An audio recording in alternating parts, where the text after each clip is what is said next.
It's Joe from ExtremeTerrain. In this video, we're going over the Rough Country 3-inch bolt-on suspension lift kit with premium N3 shocks fitting all 07 and newer 4-wheel drive Tundras. Now, this is going to be a great option for you if you're looking to take a spacer lift kit to the next level with something that's going to include upper control arms, rear shocks, differential drops, and obviously the spacer kit itself, all at a relatively budget-friendly price tag. So what do we have going on with this kit? First things first, let's talk what's going to be making our lift here, the spacer itself. This is going to be one of the front spacers right here. This is going to give you 3.5 inches of lift in the front. This guy right here, this is going to give you 2.5 inches of lift in the back. This is going to sit in between the axle tube and the leaf spring. Now you're probably asking yourself, why the difference in height between front and rear? Well, the purpose for that is to fix what's called rake. Now, all Tundras and trucks in general for that matter, they come out of the factory sitting a little bit lower in the front and a little bit higher in the rear. Now what that's for, that's to counteract any heavy weight in the bed. If you're towing something, the truck would then sit level. If you're not doing either of those things too often, that's more of a looks thing and the rake can be kind of ugly. So bringing the front up a little higher can level the truck, fix that stance, and improve the overall looks. On top of that, if you have any heavy-duty off-road gear in the front, such as steel front bumpers with a winch in it maybe, going a little bit higher in the front can help counteract any sag from that added weight. Now, adding a lift to your truck, it's not going to be all appearance benefits, albeit that is a big one by going with a spacer kit like this one. You're also going to get some real off-road benefits with something like this. A big one is going to be ground clearance. By lifting your truck, obviously, you're going to improve that all the way around. Approach angle, breakover angle, departure angle, those are all going to be improved, and that's going to help you out in any off-road situation. On top of that, something like this is going to allow you to run bigger wheels and tires. Now, out of the box, Rough Country says this kit will fit up to a 34-inch tire. Now, in our experience with our wheel, this is a +1 offset and a 33-inch tire that did rub on that front mud guard. You can trim that or completely remove it, and I'm sure that would help with that issue. Of course, 35-inch tire is going to be the same thing, just exacerbated to the next level. However, the 32s from the factory, those are going to clear at any turning point in all situations. Now, like I said earlier, this kit, it does come with some extra goodies that make it worth the couple $100 over the standard spacer lift kit. We're going to touch on the upper control arms first. These are tubular, definitely an upgrade over the factory one, but the main draw here is going to be that ball joint angle. These are at the right angle to accommodate that 3.5-inch front lift. That's going to allow a few things to happen. One, it's going to allow you for the most range of motion possible out of that ball joint. And two, it's going to prevent any premature wear on that ball joint, which is a nice touch. Under this cap here, it also has a Zerk fitting on there, which allows you to keep these greased continually, allowing that lifespan to be as long as possible. Huge upgrade over the factory stuff. Another thing you're getting in this kit is a front differential drop. And what these are intended to do is drop your differential in the front just 1.25 inches. Reason being is that's going to keep your CV joints all at the right angles, preventing any premature wear, and it's a nice thing to have in a kit like this one. Last but certainly not least, right here in the middle, we have our new N3 shocks. Now these are going to be a little bit firmer than factory, but these are going to take a little bit more abuse than the factory stuff. Reason being, these are nitrogen charged shocks, so there's a little bit of pressure in there, and what that's intended to do is to prevent any air bubbles from forming. We all know air compresses easier than hydraulic fluid, and air bubbles, otherwise known as cavitation, that's exactly what causes shock fade, and the nitrogen charge is there to dial that out. If you're going over some desert washboards or really bumpy terrain, that is a really good thing to have. Next up, let's talk a little bit about pricing, and this is where this kit really shines. We're only looking at about $600 for all of the extras in here. Now, if you were just looking to pick up a set of spacers without all the extra goodies, you can expect to pay $100, $200 maybe. For the extra $400, $350, I think it is definitely well worth it to get everything that this kit includes, and it's going to extend the life of all those suspension components and upgrade a lot of them in the process. It even includes a limited lifetime warranty from Rough Country. So let's get to the meat and potatoes of this video. Let me show you how to get this installed on your Tundra. Now, this is a bolt-on kit, so there's no cutting, modifications, or drilling required to get this installed. However, it is gonna be a test of the toolbox, and we're touching a lot of suspension components on our good old Tundra here. I'm gonna give it a 3 out of 3 wrenches on our difficulty meter for that. Should take you about 6 to 8 hours if you come with the right tools. So without any further ado, let me show you what tools you'll need and how it's done. The tools I use for this install will include impacts, drill and drill bits, some rust penetrant like PV Blaster is gonna help you a ton with this install, vice grip, needle nose, trim panel removal tool, wire brush, channel locks, adjustable wrench, pry bar, breaker bar, wrenches ranging from 12 millimeters all the way up to 22 millimeters, sockets ranging from 24 millimeters all the way down to 10 millimeters, a grease gun, U-joint, some extensions, ratchets, punch, Phillips head, flathead, some safety glasses are a must. Last but not least, a hammer, not pictured in this shot, will be the floor jack and pole jack. So a couple of things to go over here before we start our install. You want to make sure you're protected first.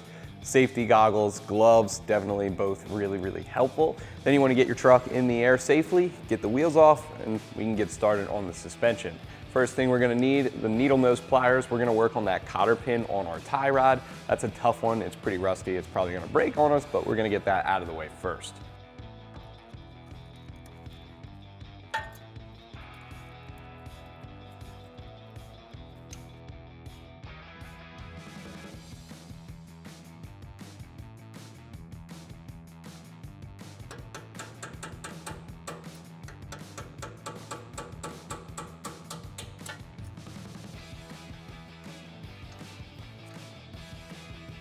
There you go, there's a little trick for you. Just a little pin, vice grips to hold on to it, and a hammer. You should be able to pop that right out. Now we can take a 24 millimeter socket and remove that castle nut. And what we're gonna do, we're actually just gonna thread that back on, and I'm gonna do it upside down. Reason being is we're gonna have to beat this collar here with a hammer just to break that taper loose. I'm gonna end up tapping on the top of the stud, so I don't want the castle portion of the nut to be up here. I want the big flat side. And just to help us out, I'm also gonna turn the wheel that way so we could swing in with the hammer.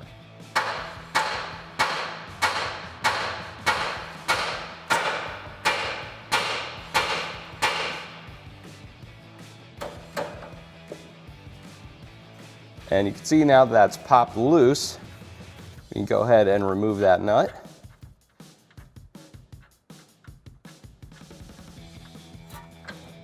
And pop out our tie rod. All right, so now with that out of the way, we can go ahead and loosen up our brake line brackets. We're gonna start with this one on the knuckle. It's held in with this 12 millimeter bolt. And just for safekeeping, I'm gonna go ahead and thread that back in a little bit. We're gonna do the same thing for this one up here. It's held in with a 10 millimeter bolt this time. Next thing we're going to turn our attention to is the sway bar end length. This is held in with a 19 millimeter bolt.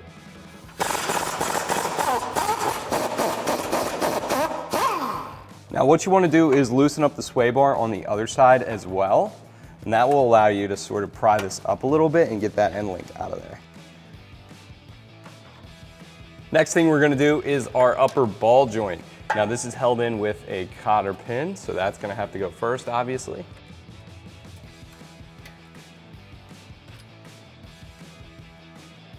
Now we can take our U-joint, we're gonna put that on our 19 millimeter socket and loosen up this nut.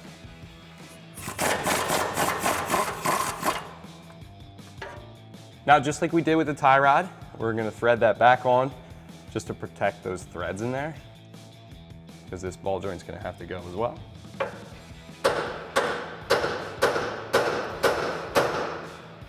And also, that basically is going to catch our upper control arm from popping up. You see how it's snapped up there? Now what we can do is pry down on this pry bar and get that nut out of here and separate these two safely.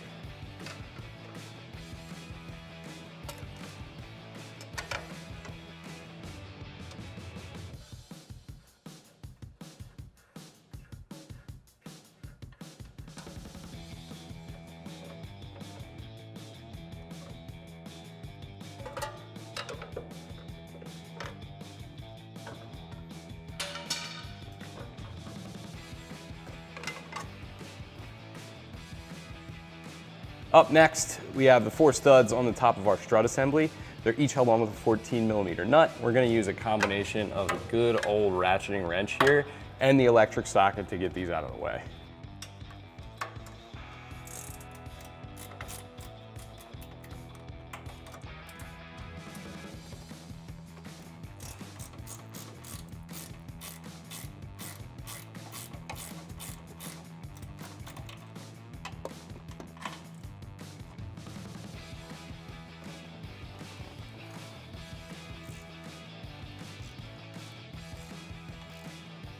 I'm gonna swap over to the hand ratchet for these back two just because it's so tight back there. Can't really get in there perfectly perpendicular with the ratcheting wrench.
So before we loosen up the lower part of our strut assembly, we're gonna have to loosen up the lower control arm just to allow this to swing down a little bit so we can get that out of there easier.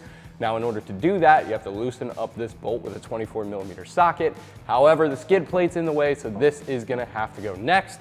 We're gonna use a 12mm socket and a Phillips head screwdriver to do that.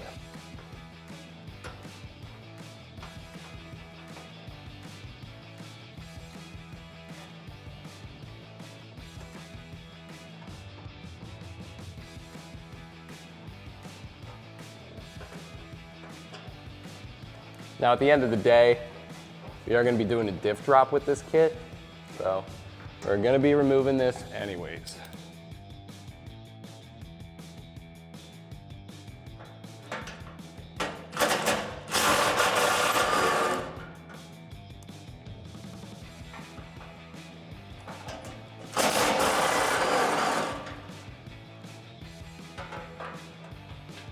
And there are 3 more bolts at the back. You're gonna need an extension to get to these.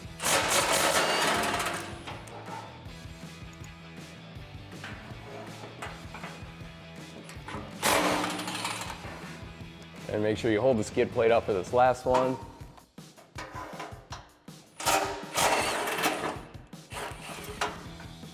So now the skid plate's loose. All you have to do is shift it that way and it'll drop right down.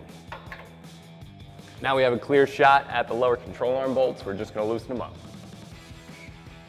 And again, this is gonna take a 24mm socket and a big old breaker bar.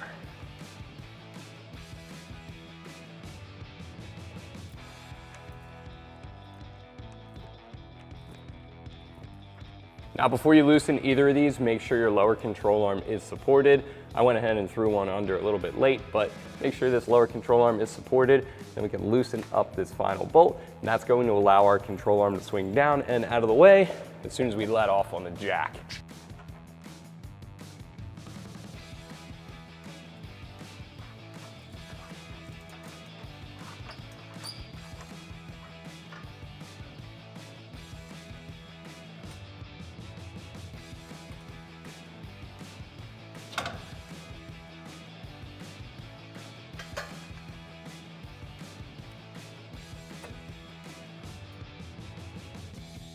On the opposite side of the lower control arm, you're gonna find this 22mm nut. We're gonna loosen that up with the impact gun. Make sure you have a hand on your shock just so it doesn't fall outward.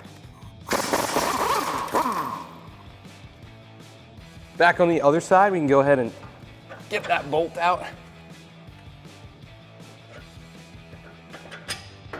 Then we can also pull out the strut assembly.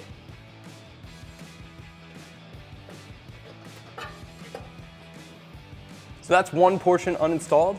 This kit has upper control arms too, so this is gonna have to go. In order to get access to that, we gotta peel back this sort of foam padding right here. I'm gonna use a trim panel removal tool to pop these clips out.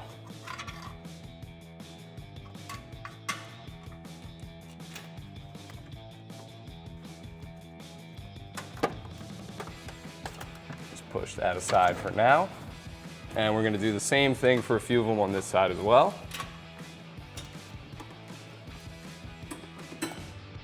So now we have access to our upper control arm. Over here we have a 22mm nut. However, there is a hard line in the way, but if you use a small extension like that, you can slip the breaker bar behind that and get that on there to loosen it up.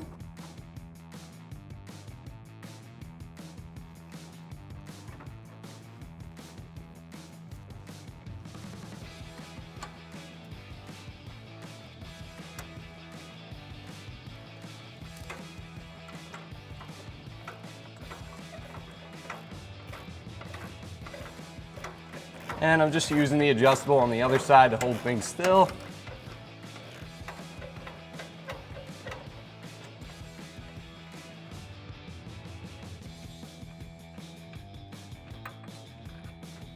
And on this side, we can take that big washer off as well as the 22mm nut. And now for the tricky part, working this foot-long bolt out of here, we're gonna have to basically go up all the way to the front of the truck to get that out. It's gonna be tough, but it is doable.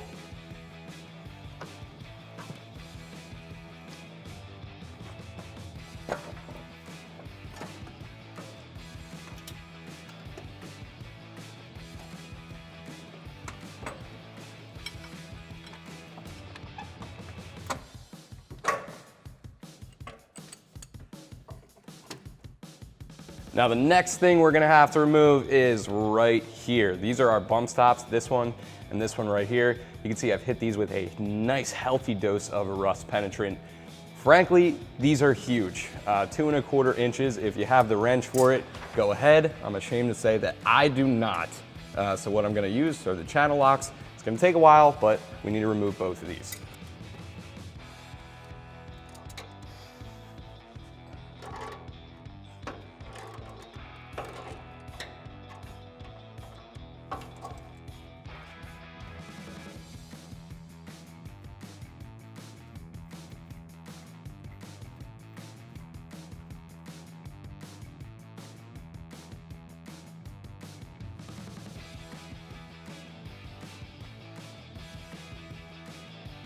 So now at this point we have one side done. I would recommend getting the other side completely caught up. I already did that off camera and it's gonna make what we're gonna do next a little bit easier. I'll tell you exactly what that is in just a second.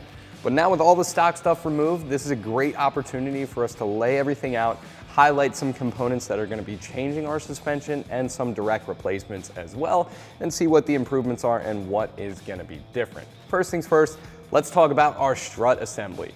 Now this Bilstein right here, this is really high quality stuff. No reason to substitute this out. All we're going to be doing is installing this spacer plate on those top studs right there. But before we do that, we do have to press in some new studs. We'll show you how that's done in just a second. That's where our front lift is gonna be coming from. Now another nice component of this kit, it's gonna be right over here, our brand new tubular upper control arms. Just like the factory stuff, they're powder coat black. However, they do have a little bit more texture. They are tubular instead of stamped steel, so that should be a little bit stronger as well. They have those really high quality clevite bushings in there, which is definitely an upgrade over the factory stuff too. Other than that, we do have that ball joint at the optimum angle for the 3.5-inch front lift, which again, that's gonna give you more range of motion and it's not going to wear as premature as this factory ball joint would. It also has a Zerk fitting on that ball joint, which this factory one does not, and it is removable. So if you do have that ball joint go eventually, you can pop it out and press in another one. In the factory case, you're gonna have to completely replace this upper control arm because that is not serviceable. So in my opinion, an upgrade all around with that new upper control arm. Now I do have some other stuff here on the table that we're gonna have to install before we go and install our strut assembly and brand new upper control arm. You can see, first things first, these are gonna be our bump stop extensions. And all these are gonna do is they're gonna thread onto the factory bump stop, make them a little bit longer. And these are going to thread right into that factory hole. We'll show you how that's done in just a second. These are going to be drop brackets for our sway bar. These are gonna be really simple. We're gonna do these in just a second as well. And these right here, these are gonna be our differential drop. These are gonna keep all of our CV angles at the right spot. And just like the rest of this stuff, it's going to help cut down on any premature wear. So that's pretty much gonna do it as far as what's changing up at the front. Again, at this point, I'd recommend getting the other side caught up. We already did that. We're gonna take our bump stops, we're gonna do those first, then we're gonna crawl underneath, take care of our diff, and then the sway bar, and then we'll continue on with the install. So again, for our bump stop, we're just gonna thread on the spacer like so. And that's gonna go right into the factory spot.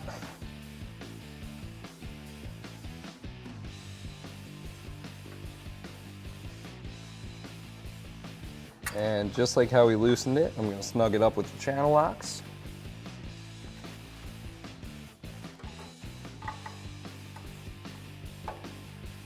And do the same thing on the other side.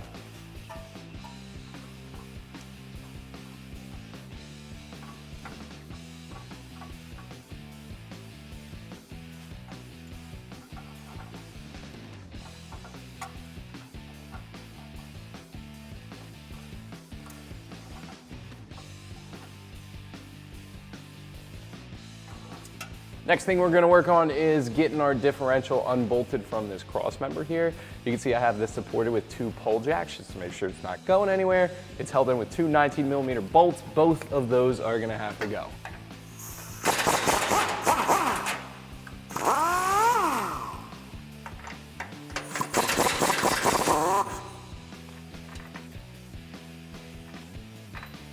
Now there is a nut on top. It's in a little bit of a tough spot, but you can get in there with a regular old 19mm wrench. And just use the threads to work the stud down.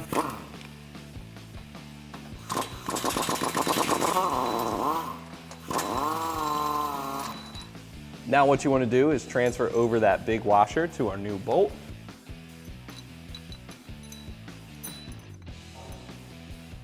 We can put that aside for now. Now we're gonna come down with our pole jacks, nice and slow, to make room for our spacer.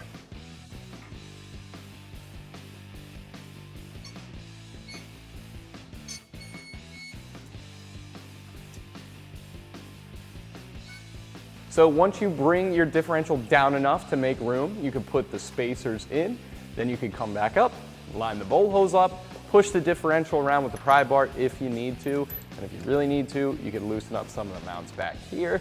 Once you have it lined up, go ahead and throw your 22mm bolt through, and on the other side, you're going to install a 22mm nut.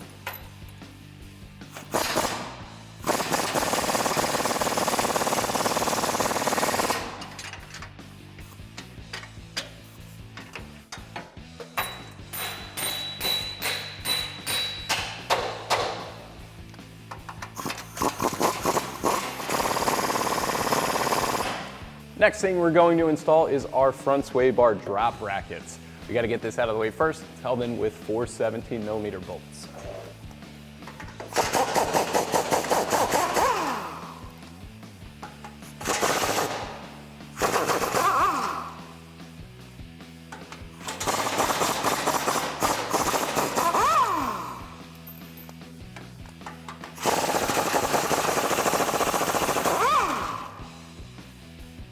So with that removed, you come in with a little bracket, and only at the front here, we're gonna throw in the new longer 19mm hardware. Same thing goes on the other side.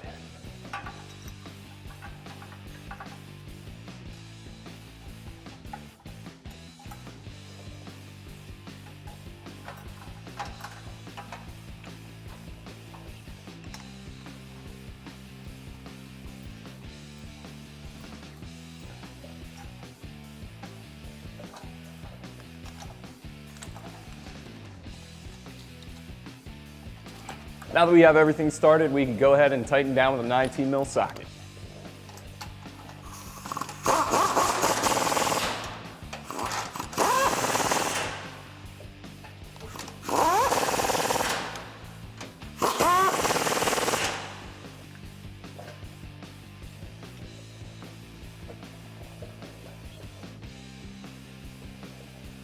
Now we're gonna wait on our skid plate because again, we have to retighten down the lower control arm. So we're gonna turn our attention next to the upper control arm, and that is gonna go right about there. You can see I already have that big giant bolt kind of started back here. Just gonna try to pull that back through. And we're gonna work that all the way back that way so we can get this tightened down.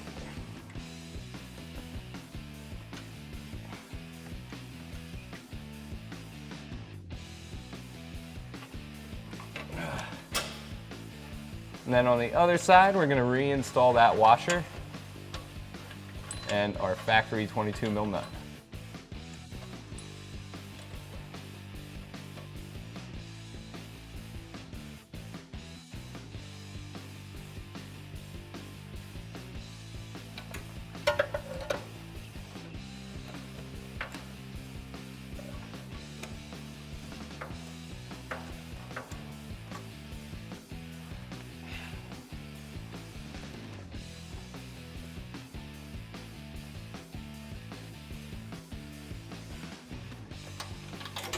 Now that we have the upper control arm taken care of, we can go ahead and reinstall this basically fender liner trim.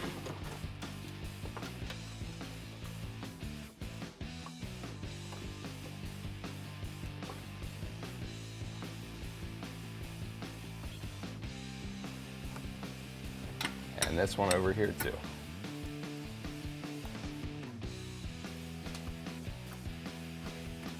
So the next thing we're gonna work on is our actual spacer. Now it's just gonna be playing out of the box like this. We're gonna need to press in those studs like that. Now, there are a couple things to note here because you wanna get this right before you press these in. I'm gonna take the caliper and show you, but these need to be a little bit smaller because one side of the spacer is a little bit smaller. That's exactly, we'll do millimeters, 9.43. This side's 9.9. So this is the side we're gonna work with. Also, this thing is powder coated, which means that even though I have this opposite, it's not gonna go in. So what we're gonna do is break out the drill here and get some of that powder coating out of there just so we can fit the threads through and that this stud will then bite once we press it in. The drill bit I'm using is 25/64. You do not wanna go too wide with that hole, otherwise these are not gonna press in. So be careful. Go gently, don't use too big of a drill bit. Again, this is 25/64.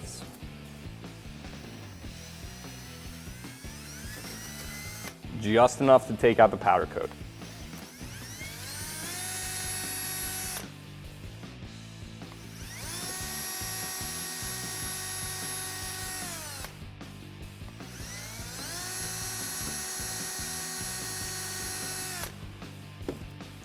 And now we should see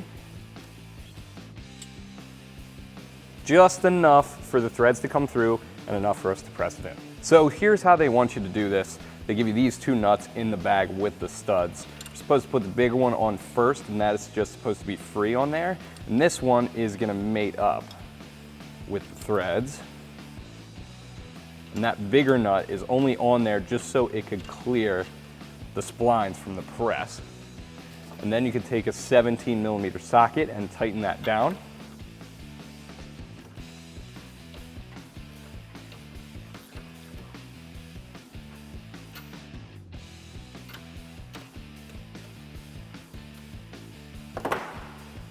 And then once you're done, you can remove both of those nuts, and that is one stud pressed in. Another way to do it, and the way that I'm gonna do it is what I'm gonna show you next, just using the hammer. So I am gonna throw one in. I'm gonna use their trick just to get it started.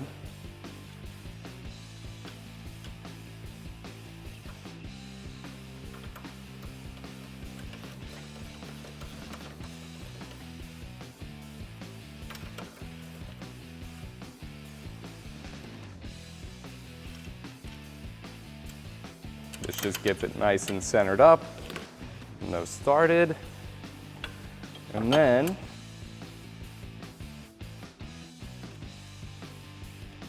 gonna take a punch, put that on our stud, give it a couple whacks.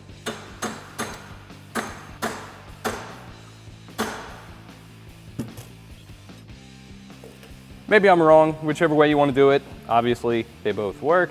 We're gonna finish up these two, and then we can bring over our strut and bolt this down.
Just like that, our studs are installed. So now you can grab our strut and we're just going to put the spacer on top. There's only one way this can really be installed. Just give it a 90-degree rotation until you find it. But this does have a flat edge to it. And you want to make sure this is toward the inside of the truck. And you'll see once we bring it back there. So that's the correct orientation. We're going to use the factory 14mm nuts to tighten down these studs.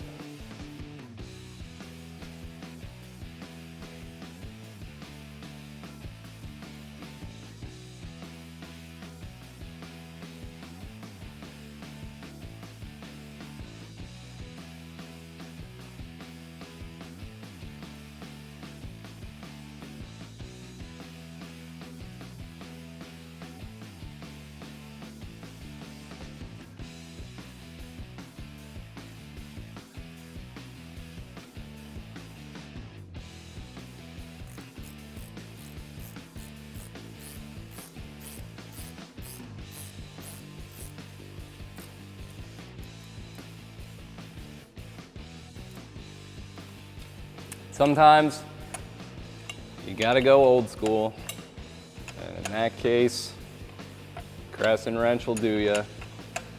Just a little bit tougher on the old muscles, a little bit too tight in there.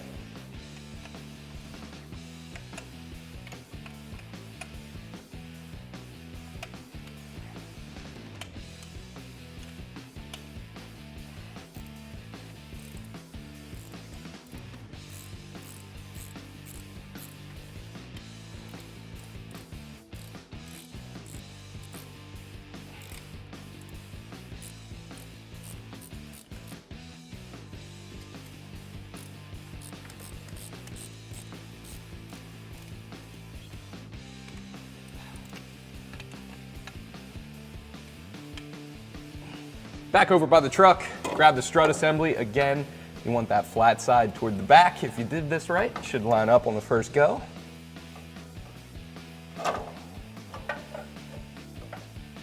Like that.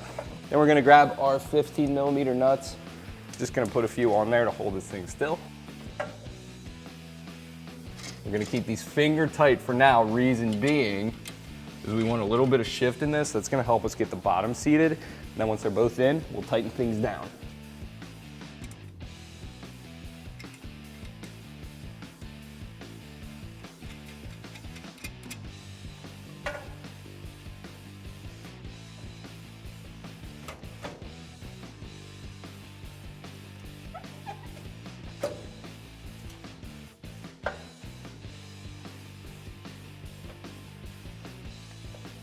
Now you can see what we did there. I just worked the bottom in with the pry bar. This actually sits pretty much perfect right out the gate. And I spoke way too soon. Little tiny bit. Then we can run through that factory bolt and put the factory nut on the other side. Now we can grab our electric ratchet, 15mm socket. I'm just gonna get these as far as I can. Probably gonna give them a final torque with the ratcheting wrench.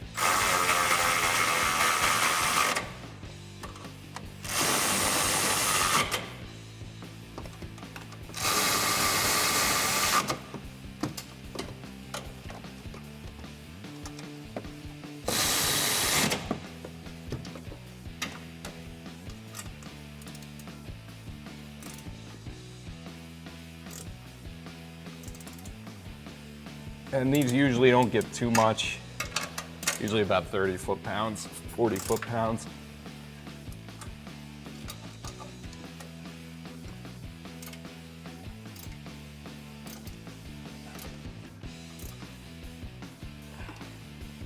Now we could jump back down to the lower and tighten this down. It's going to be a 22 millimeter on both sides.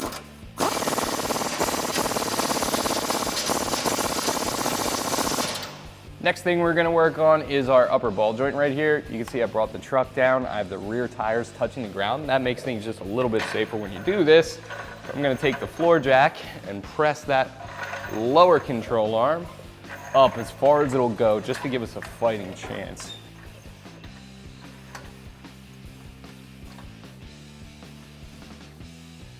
We'll do this nice and slow. Let that shock take the brunt. Expand before you give it another crank with the jack. And as soon as you see this go off the lift pad, jack stands, as soon as it starts to get loose, stop right there. And use the pry bar on the upper control arm to get the rest.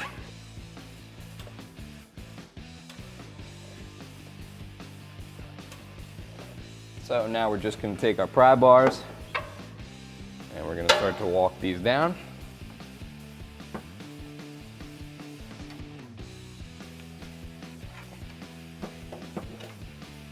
Rags in there just to prevent any scratches. Now what we're going to do, bring that pry bar down just to get some threads through. Then we have a new castle nut and washer for that one.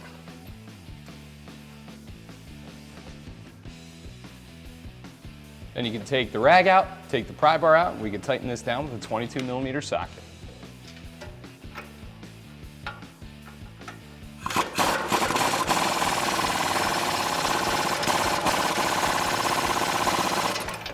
And just to make sure this stays nice and secure, kit does give you a brand new cotter pin.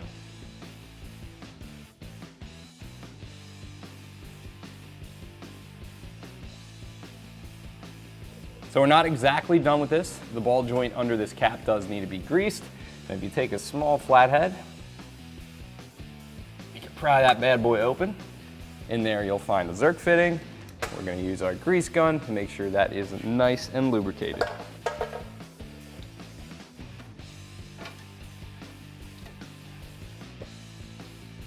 As I fill this up, you're going to start to see this rubber boot swell up.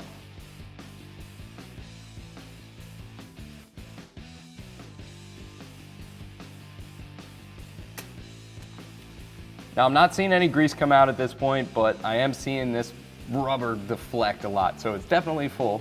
So what we're gonna do is pry this off, pop that cover back on, and I'll call this good to go. Now that we have everything bolted up and our upper control arm is connected to the knuckle, one thing you definitely don't want to forget here, your lower control arm bolts, we loosened these up a while ago. They got to be torqued back down. And we're going to do that with a 24 millimeter socket.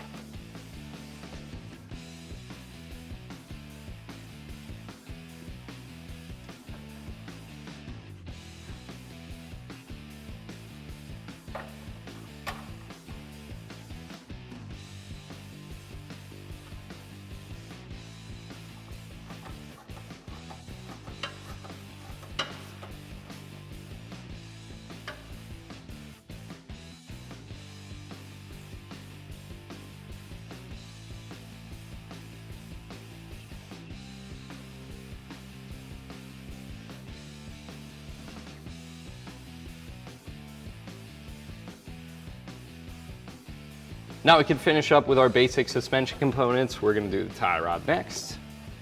That is going to go back into its collar.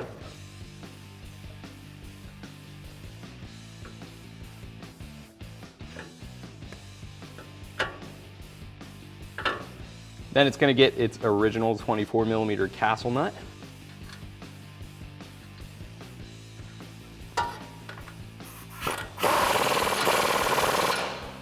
And then, obviously, if you remember, we destroyed the cotter pin earlier, so I'm going to give it a brand new one.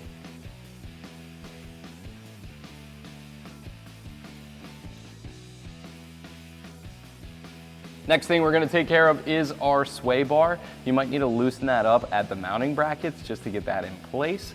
But you can see I already have the bolt started here. Our end link lines up with the holes. We're just gonna run that in with a 19mm socket.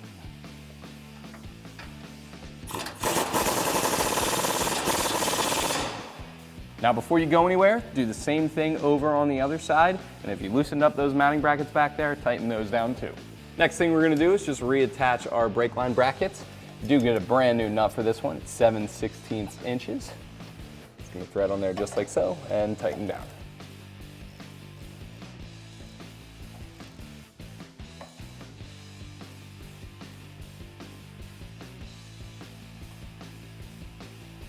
Now this one, we're just gonna unthread that bolt again. And this is 12mm, by the way. Go ahead and line up our bracket and reinstall.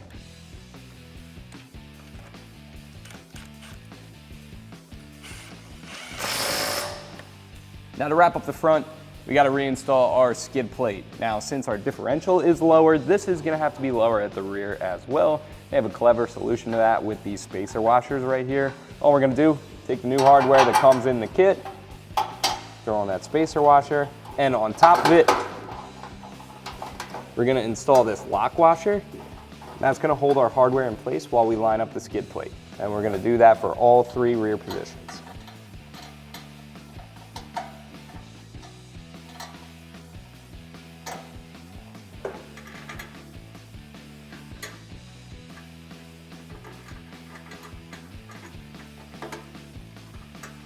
So we're gonna put up our skid plate.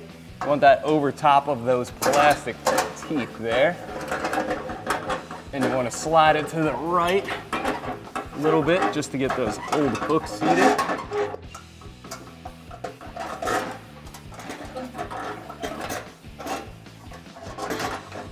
Then we can grab our 13mm socket on the extension to get our new hardware started.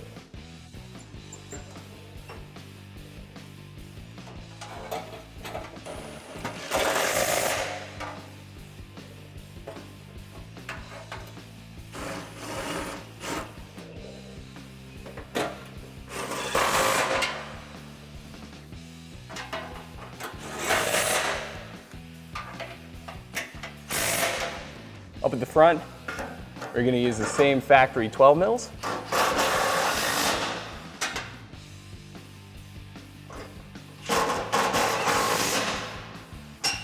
And lastly, the 3 Phillips head screws.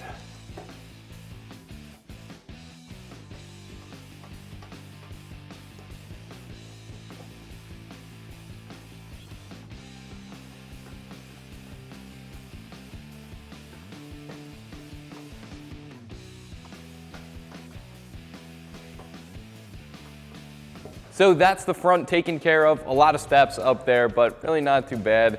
Make sure everything's tightened down. You can put the front tires back on, and that is pretty much a wrap. Moving right along to the rear, things are gonna get a lot easier back here, thankfully. First thing we're gonna do, we gotta get rid of this good old Bilstein right here. We're gonna pull back this boot, and that's going to allow us to get a wrench on there, and then we can remove the 17mm nut. So what I did here, you can see I have the 19mm wrench kind of holding itself onto the piston rod here. Now I'm gonna take the 17mm ratcheting wrench, and I'm just gonna break off that nut on the top.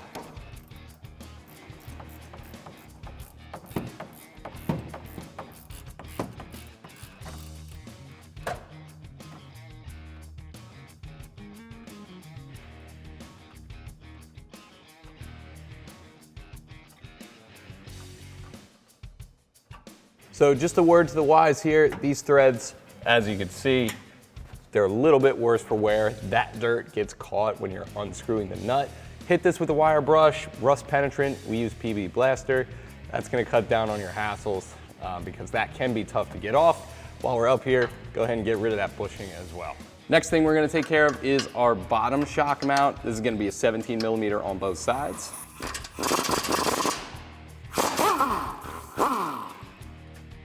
Now grab onto the thing, because it will fall, because we removed the top already. And go ahead and get that bolt out of there, and you can drop out the shock. Next thing we're gonna remove is our U-bolts. They're held on with 4 19mm nuts. Then we're gonna get this plate out here and take the bolts out as well.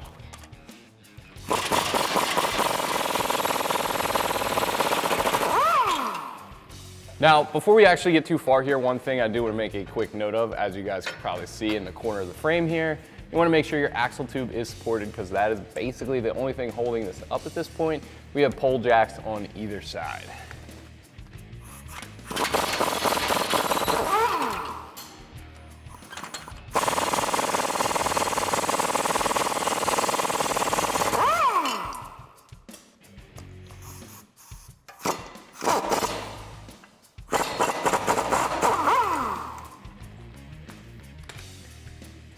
Then you could remove this bottom plate here and take out the U-bolts.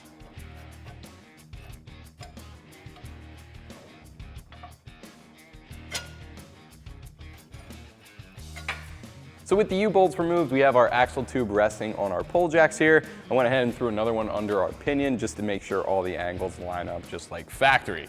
Now, what you want to do is get the other side caught up. So you want to get the shock removed and both the U-bolts removed over there. And then we can move on to our next step, which is handling all these brake line brackets. These are pretty simple. Basically, we're going to pop off some brake line brackets using a 12mm socket and install these using the 13mm hardware included in the kit. The first one we're going to start with is right here, right behind the brake rotor.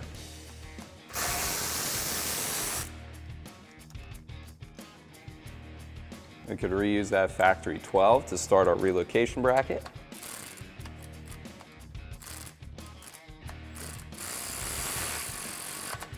And then go ahead and flip that bad boy back around.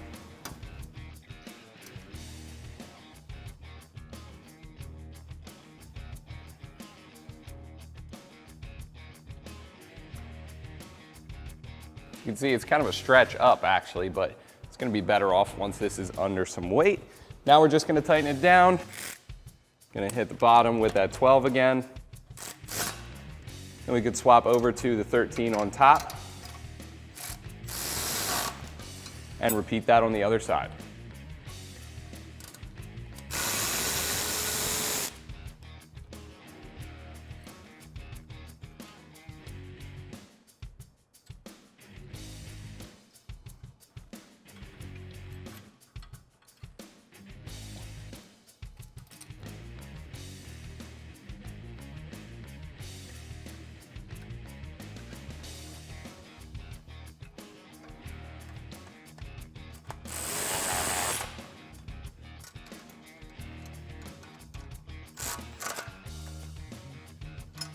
Now we're going to move back to the opposite side of the axle. You can see there are 4 places here basically where the brake lines are hard mounted to this axle tube and basically the diff as well. One right there, one right there, one right here, and another one right there. All 12 mil. We're going to remove them all in one shot and install the brackets in the same exact way.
So now that we have our drop brackets installed for both the e-brake cable and our brake lines, we have everything removed from the factory, we can go ahead and lay this all out. Now's the perfect time to put our stock components next to our new rough country components and highlight some of the differences here. Now, first things first, let's talk about the big one. Let's talk about the N3 shock versus our classic blue and yellow Bilstein. First things first, let's start with a similarity. Now, if I take the wire cutters here and I cut this band, you're gonna see that this is going to extend by itself. Now, that is because both of these shocks, they're gonna be nitrogen charged. Again, what that means, the nitrogen gas in here is gonna keep the oil under pressure. It's gonna prevent any foaming. And again, we all know air compresses easier than hydraulic fluid. So that is exactly what you want if you plan on leaning on this shock to take you over some heavy duty off-roading or basically the washboards. Nitrogen charge, it's a good thing, and the Bilstein is the same exact way. Now, as far as differences go, it is gonna be a little bit more durable. The body's gonna be a little bit bigger. The shaft is also gonna be a little bit bigger. The body, 50 millimeter over here for the Bilstein, 54 over here for the rough country. In theory, there's also a little bit more fluid in there, so cooling should be a little bit more effective as well. Durability from the extra diameter, that should also help. Same thing goes up here on the shaft. Factory Bilstein 14 millimeter shaft. This one over here, the rough country, is gonna be an 18 millimeter shaft. So that should help you out with durability as well. Another big difference between these two. With the rough country, you get some extra height. That's to accommodate our new lift in the rear, and that's basically gonna help you out and keep the most suspension travel possible. So that is also a good thing to have a shock that's designed around a lift block. Speaking about our lift block, here it is. We don't have a factory one to compare this to, but here it is. This is gonna sit in between our axle tube and the leaf spring. We'll show you how that gets installed in just a second here. Now, to accommodate for that, we do also get some new U-bolts, and you can see they're just a little bit longer, just like the shock. That's to accommodate for the extra lift. So let's get this wrapped up. We're gonna need both of our lift blocks. We're gonna mess around with our pull jacks, get our axle tube lined up in the lift block, get this lined up in the leaf spring, and then we can tighten it down with the U-bolts and install our N3 shock.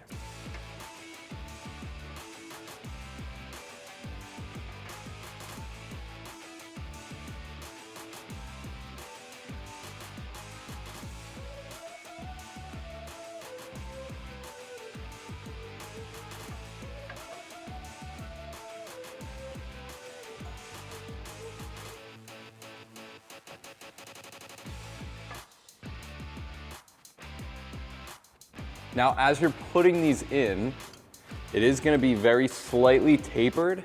You want the thinner side to be toward the front of the truck. That way it preserves the pinion angle.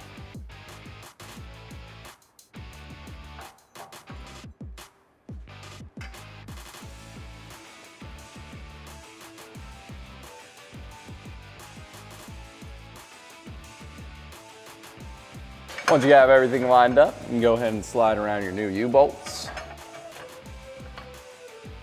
And then we're gonna reinstall that bottom plate with our new nuts underneath.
Now we can tighten these down with a 22mm socket. One thing to note is when you tighten these, you want to make sure you do this evenly and in a cross pattern, kind of like tightening down a tire.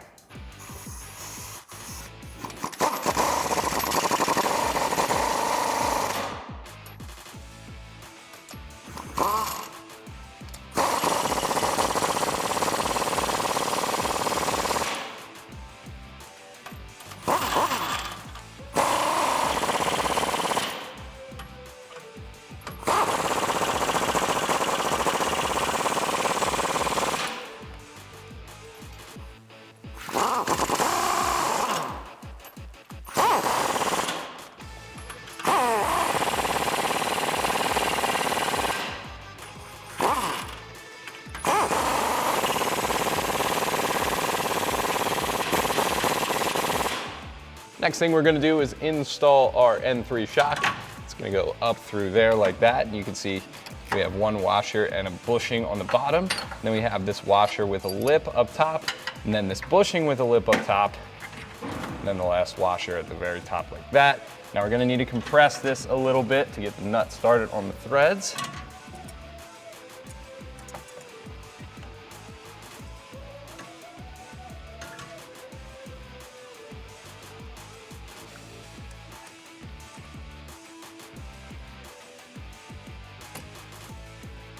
Now that we have that started, we can go ahead and grab our 18mm wrench and give that a couple turns.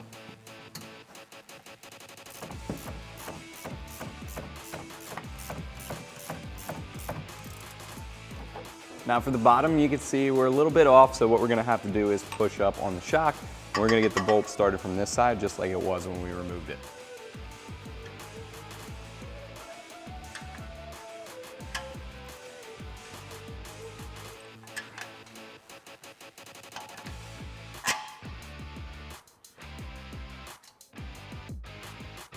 Now once you get that bolt through, you can go ahead and tighten that down with the factory stuff, 17mm on both sides.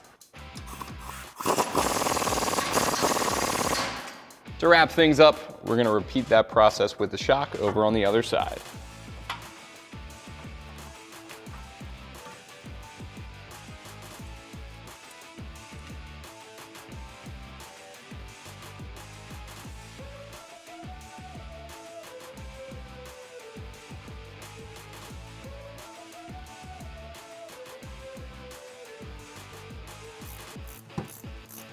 And again, we're tightening this down with an 18mm ratcheting wrench.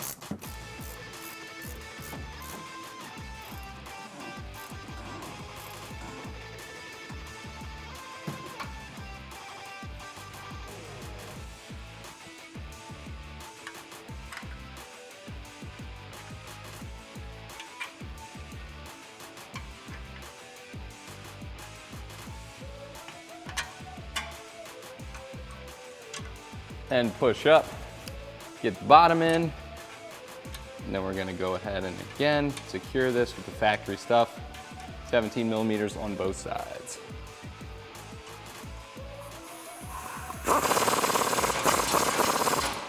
That's gonna do it for the install, guys. Just a couple of closing thoughts here. You wanna make sure everything is torqued to factory specs, then you can put the wheels back on and drive right to the alignment shop. But that's gonna do it for my review and install of the Rough Country 3-inch bolt-on suspension lift kit with premium N3 shocks fitting all 07 and newer 4-wheel drive Tundras. As always, guys, thank you for watching. Make sure you keep it right here at Extreme Terrain for all things Tundra.